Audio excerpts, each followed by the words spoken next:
The fine notice was duct taped to my door like a ransom letter, bold red letters across the top screaming, "Daily non-compliance penalty, $1,000. I read it 3 times, thinking it was some kind of prank, but no, it was real. I was being fined $1,000 per day because my shed, yes, my backyard shed was apparently painted the wrong shade of beige.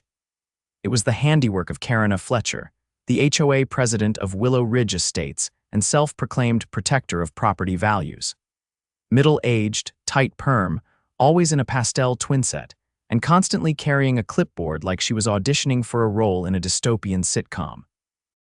I'm Quentin Collins. I'm a mechanical engineer, recently divorced, moved into this neighborhood for some peace and a fresh start. I didn't realize I was stepping into a suburban dictatorship run by Karen and her 3 minions on the HOA board. I confronted her that afternoon. "Karen," I said, holding up the notice, "you've got to be kidding me. $1,000 a day for my shed." She sniffed like I'd just tracked mud across her white carpet. "Quentin, the community guidelines clearly state all-out buildings must be painted sand dune beige. Yours is, frankly, mushroom cream. It's an eyesore." "Mushroom cream? Are you serious?" She tapped her clipboard. "We voted unanimously. Non-compliance begins today." I laughed, but she wasn't joking. The fines started stacking. Monday, $1,000. Tuesday, $2,000. By Friday, I owed $5,000 for a paint color nobody could even tell was different unless they had a color swatch and a grudge. So I did what any reasonable man would do. I went digging. Turns out, Willow Ridge's HOA bylaws were written over 15 years ago, and the board had quietly updated them 2 years back without notifying homeowners, properly giving themselves absurd powers, including the right to fine without due process. But here's the kicker.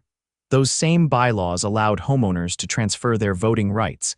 If they signed a proxy agreement, I had an idea. A very expensive, very satisfying idea.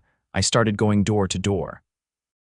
I offered to pay each homeowner $200 to assign me their HOA voting rights for the next board vote.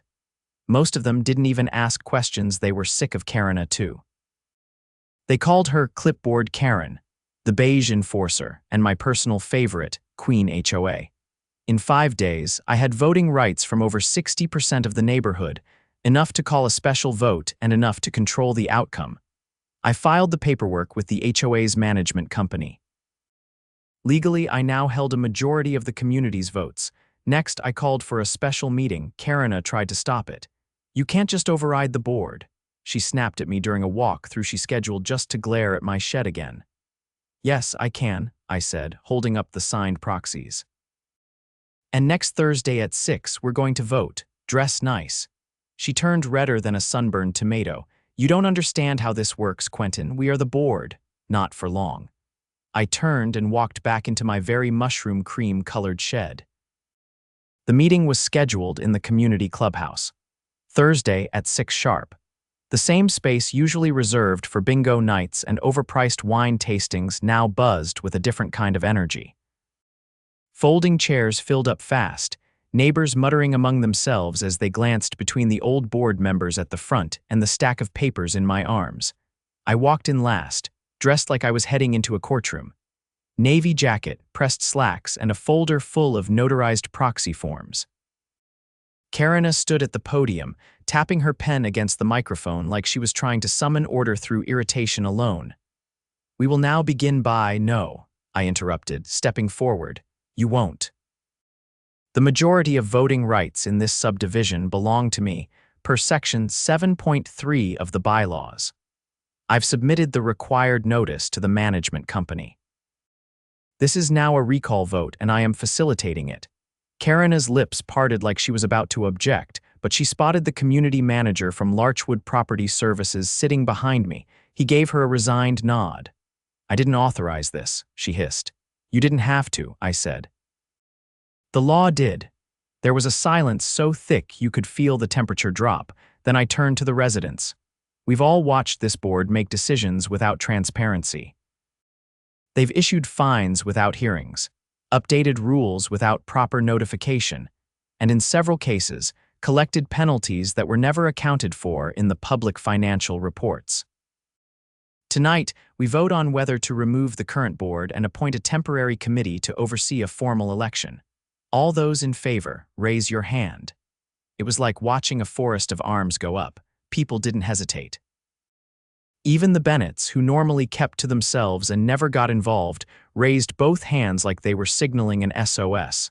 I counted, confirmed, then turned back. Effective immediately, Karina Fletcher, Robert Mays, Linda Voigt, and Carla Dunn are removed from their positions. Karina went rigid. "This is outrageous. You're going to regret this." I leaned in slightly. "I already don't." As she stormed out, one of her heels caught the carpet's edge. She stumbled, caught herself, and vanished through the double doors. The rest of the board followed, not uttering a word. Afterward, I stayed behind to speak with the community manager. He looked exhausted. "You should know," he said, "we had some concerns about the board's financial practices. We submitted a request for an audit last quarter. They blocked it." "Do you have that request in writing?" "I do. Send it to me." "I'll take it from here." The next day, I filed a formal petition with the state's HOA Oversight Office and submitted a request for forensic audit under the Community Association Transparency Act. I didn't stop there. I hired a retired CPA, a guy named Elmer with half a century of experience and a disposition like a bloodhound with a calculator. He went through the HOA's books like a detective looking for fingerprints, and he found them. Over the past 18 months, the former board had siphoned nearly $78,000 from the HOA's reserve fund. The money had been funneled into a separate account labeled beautification projects, but no such projects had ever been completed. No work orders, no invoices, no contractor payments, just ATM withdrawals and transfers to a private account registered under the name WR Community Enhancement LLC. The LLC's registered agent, Karina Fletcher. I brought the evidence to the state attorney's office. They didn't take long to act. Within 3 weeks, subpoenas were issued. Karina and her cronies were called in for questioning. Bank accounts were frozen. Subpoenaed documents showed they'd been paying themselves monthly consulting fees under the table. Robert Mays had even used HOA funds to lease a luxury SUV under the HOA's name, something he tried to pass off as a mobile inspection vehicle. The local news caught wind. A reporter from Channel 12 did a segment titled "Clipboard Queen Caught Embezzling from Community Fund." They used a photo of her from the clubhouse's 4th of July event, smiling with a flag-themed vest and holding a sparkler. The irony wasn't lost on anyone. But while the legal wheels turned, I still had a neighborhood to stabilize. I assembled a temporary governance committee of 5 homeowners people with no interest in power, just fairness. A retired school principal, a nurse, a postal worker, a small business owner, and a software analyst. We held open meetings, published minutes, and launched a website where residents could track every dollar spent. We also passed a new rule: no fines without a hearing, and all hearings had to be public and recorded. We installed cameras in the clubhouse meeting room to keep everything transparent. Every financial transaction had to be logged and posted monthly. Then came the restitution vote. We held a special session to determine whether residents would be reimbursed for unjust fines levied by the previous board. The numbers were staggering.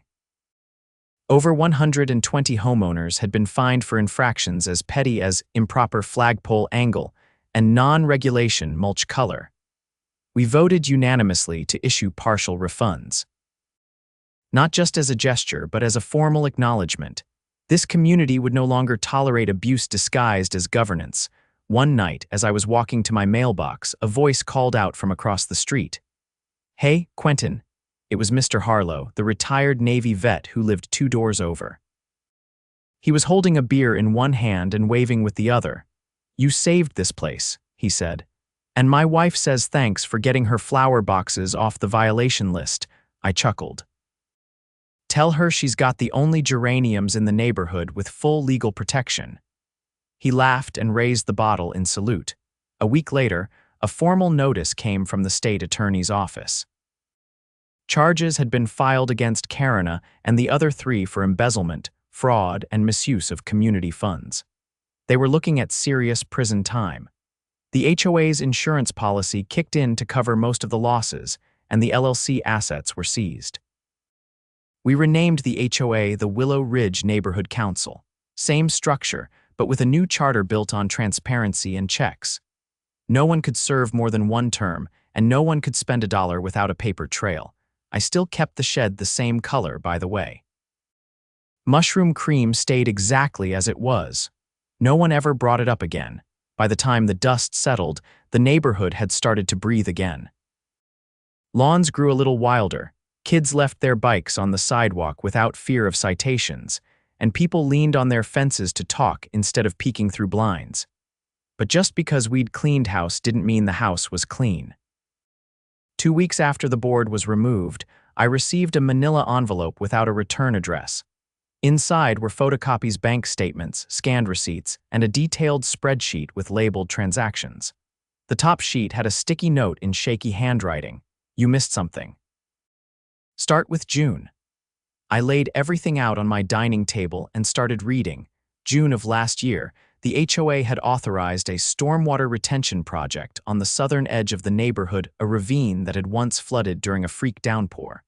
The project was never completed. According to the records, the HOA had paid over $30,000 to a company called Redboro Environmental Services. But there were no permits, no invoices from the county, and no record of any work being done. The spreadsheet detailed withdrawals from that same beautification fund, but the payee addresses led to a P.O. box in another state. I looked up Redboro Environmental. It didn't exist. It wasn't even a registered business. The address on the billing forms traced back to a UPS store in Kansas. Someone had created a shell company, just a name, a bank account, and a P.O. box to siphon funds that were, on paper, for public infrastructure. I called Elmer. I think there's more. He came over that night with his laptop and a portable scanner, and we logged every transaction from the file. Within hours, a pattern emerged.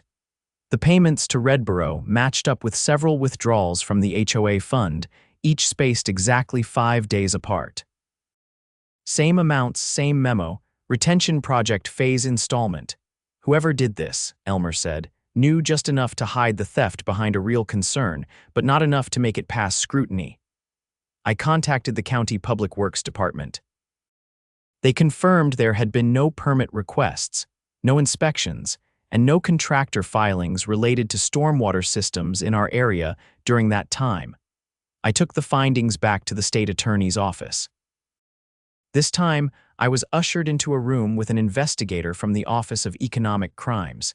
He asked me to leave the documents and promised a follow-up. 3 days later, I got a call. We'd like you to come in.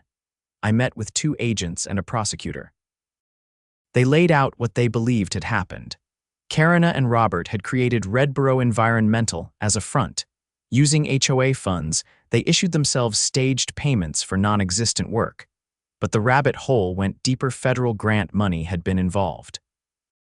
Apparently, Willow Ridge had applied for a small-scale community safety grant through a federal emergency preparedness initiative. The grant was meant to assist with flood prevention in residential areas. The HOA had received nearly $50,000 in matching funds, which they claimed went to the retention project. That made it federal fraud. The Department of Housing and Urban Development had already been looped in. What started as local embezzlement now included wire fraud, grant misappropriation, and money laundering across state lines. The agents asked if I'd testify. I said yes. 2 weeks after that, federal marshals showed up at Karina's rental in the next town over. She'd moved in with a cousin after being removed from the board.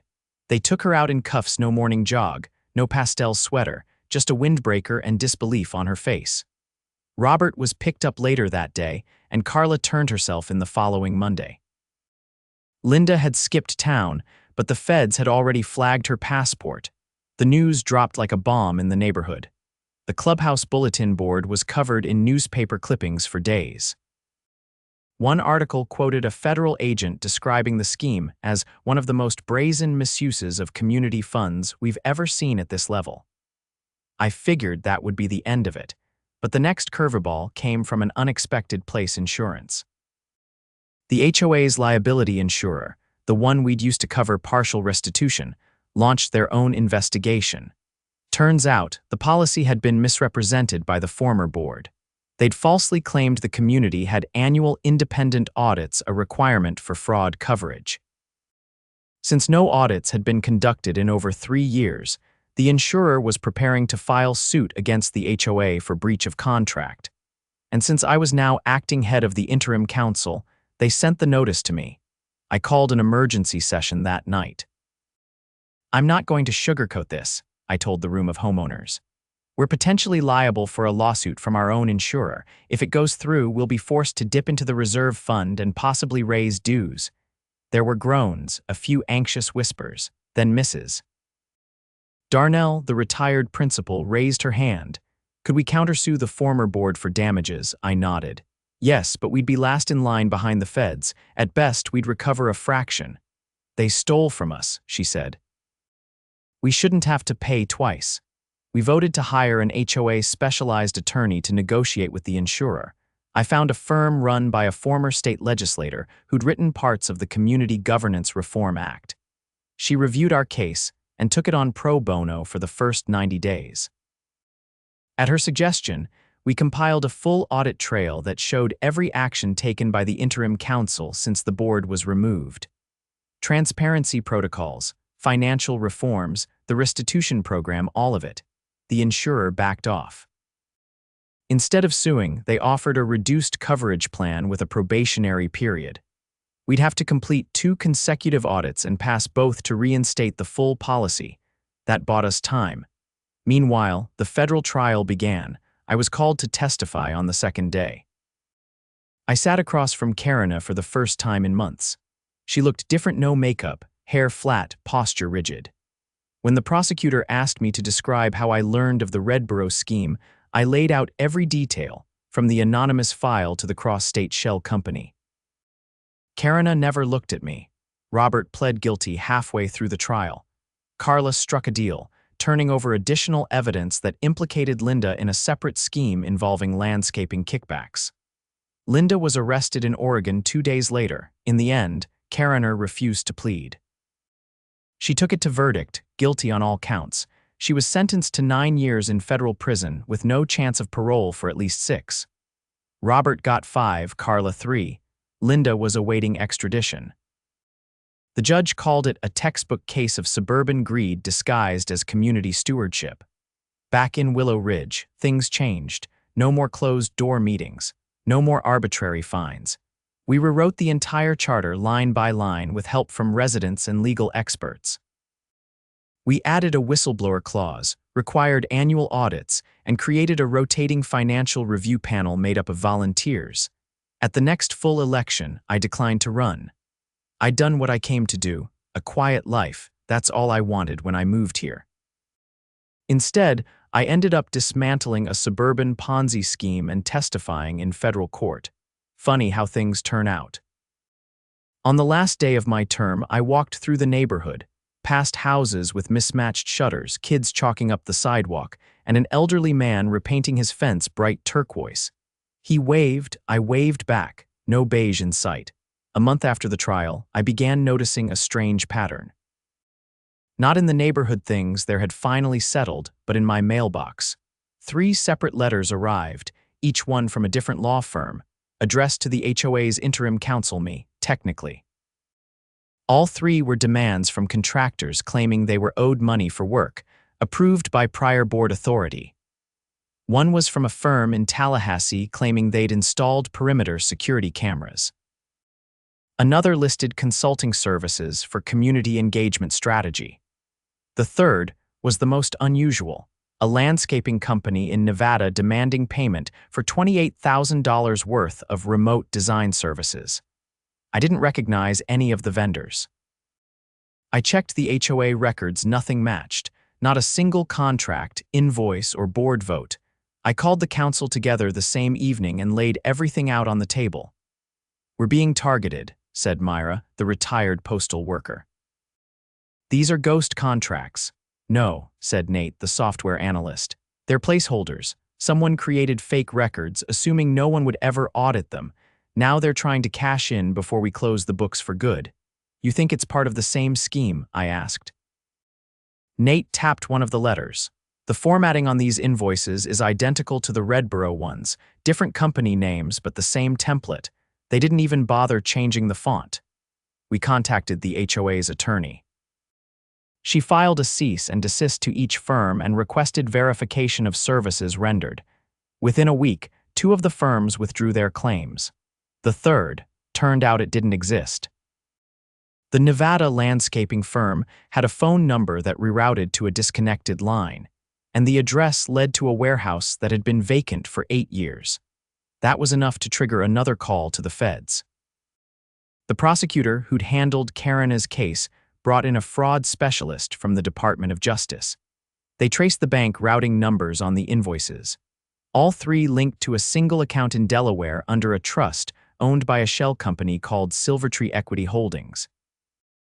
The registered agent for Silvertree, Robert's cousin, the feds moved fast. They froze the account and pulled Robert back into federal custody for violating the terms of his plea. A judge ruled that his early release was revoked, and he was ordered to serve the remainder of his sentence without parole.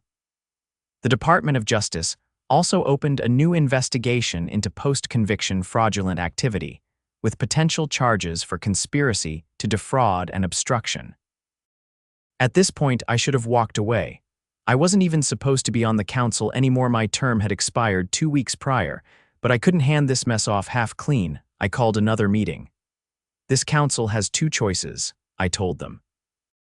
We either let the system untangle itself and hope the feds catch everything, or we finish what we started and make sure this community never gets exploited again. Myra folded her arms. You've got something in mind. I want to make the HOA charter permanent. Not just a document we update every couple of years. I want it filed with the city, recognized under municipal code, and bound by the same public disclosure laws as government bodies. Is that even possible? Asked Nate. It is, I said. There's a city ordinance that allows communities to classify as civic homeowner boards under a voluntary transparency statute. It requires quarterly financial reports, open access to meeting recordings, and automatic audits every fiscal year. But we'd need 75% of homeowners to vote in favor. Do you think they'd go for it? Myra asked. I nodded. After everything we've been through, I think they're ready for it. We drafted the proposal, printed every page, and held an open town meeting. We didn't push. We simply laid out what had happened, what could have been prevented, and how this change would protect everyone moving forward. The ballots went out the next morning. By the end of the week, we had over 80% approval. It passed. The city clerk's office recognized us as a Civic Homeowner Board within their community governance registry. Our records were now subject to public access laws, and the HOA became the first in the county to fall under direct municipal transparency oversight. The final act came quietly. I was at home painting the trim on my back porch when a police cruiser pulled up across the street. 2 detectives stepped out and knocked on Carla's door. She'd been out on probation, living with her sister 3 houses down. I watched from a distance as they escorted her out in cuffs again. Later that day, I received a call from the prosecutor. She was running a side operation, he said. Forgery. She'd been creating fake lien documents for properties outside Willow Ridge using old board letterhead. Filed 5 of them before someone challenged it, and it flagged in the system. I didn't say anything at first. It's all being handled, he continued, but I thought you should know you left a structure behind that made it impossible for her to do it here. That was the end of it. No more letters, no more subpoenas, no more evening calls with bad news. I stepped down from the council that month. Myra took over as chair and Nate became treasurer. They ran things tighter than I ever had. I finally got to live quietly. Every once in a while, I'd walk past the clubhouse and hear laughter spilling out the doors. Families hosting potlucks, retirees playing cards, kids racing scooters in the parking lot. No one checking mailbox heights or measuring grass with a ruler. One evening, I saw the new maintenance guy installing a plaque outside the clubhouse, right next to the entrance. I wandered over, still sipping coffee from a chipped mug. He stepped back to let me read it, it said, in memory of the time we took our neighborhood back. Established by the residents protected by the truth. I didn't say anything, just nodded, turned, and walked home, and for the first time since the shed incident, I didn't look over my shoulder.